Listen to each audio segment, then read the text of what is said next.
देखिए, जिस तरीके से अरविंद केजरीवाल जी के खिलाफ एक राजनीतिक द्वेष के तहत झूठा मामला बनाया जा रहा है, और पहले तो ईडी के पूरे मामले को पर्दाफाश हुआ है, कोई एक रिकवरी नहीं हुई, और हमें पूरी उम्मीद थी सुप्रीम कोर्ट से राहत मिलने की। इमीडिएटली भाजपा सरकार ने सीबीआई को आगे बढ़ा दिया। तो ये तो बड़ा स्पष्ट हो गया है कि हमारी जो देश की एजेंसीज हैं उनका दुरुपयोग हो रहा। अरविंद केजरीवाल जी को जेल में रखने के लिए तमाम षड्यंत्र जो है भारतीय जनता पार्टी की सरकार रच रही है।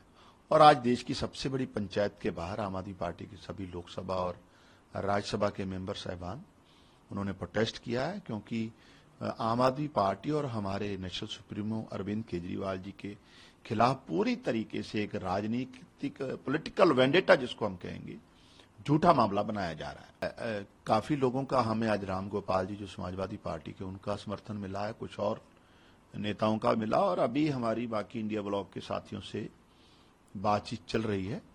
अरविंद केजरीवाल जी के मामले को लेकर इंडिया ब्लॉक के मेजॉरिटी ऑफ लीडर साहिबान सहमत है, और वो बिल्कुल इस चीज से इत्तेफाक रखते हैं कि ये राजनीतिक द्वेष के कारण आम आदमी पार्टी के मुखिया के खिलाफ कार्रवाई भाजपा कर रही है और उनको झूठे केसों में फंसाया जा रहा है।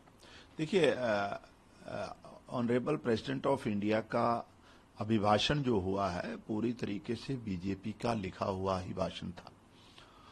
अगर भारत के प्रेसिडेंट निजी तौर पर हमें कहीं भी बुलाएंगे तो डेफिनेटली वी विल पार्टिसिपेट, लेकिन ये क्योंकि एक बीजेपी की लिखी हुई स्क्रिप्ट को उन्होंने पढ़ना था, और ये भी कहीं ना कहीं हम नहीं चाहते थे कि हाउस के अंदर हमारे जो राष्ट्रपति साहिबा हैं उनका कोई हम अपमान नहीं करना चाहते थे, लेकिन ये हमारी जिम्मेवारी है और हमारा अधिकार भी है कि देश की पार्लियामेंट के बाहर हम अपने नेता के खिलाफ जो झूठी कार्रवाई हो रही है उसकी आवाज पूरे देश में पहुंचाएं, और वो हमने कोशिश की है।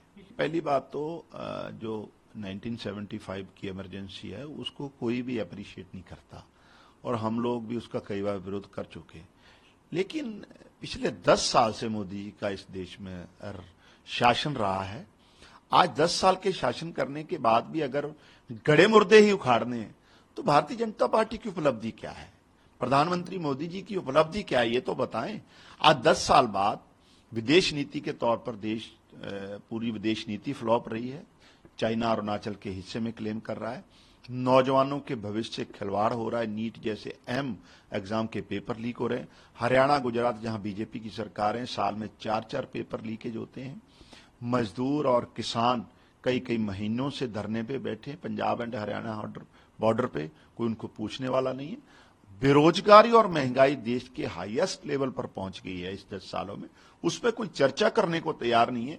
और 10 साल बाद शासन करने के बाद सदन में आकर प्रधानमंत्री जी सिर्फ और सिर्फ भाजपा सरकार इमरजेंसी को लेकर ही आरोप और प्रत्यारोप लगाएंगे तो देश जा किधर रहा है। आज आगे बढ़ने की जरूरत है।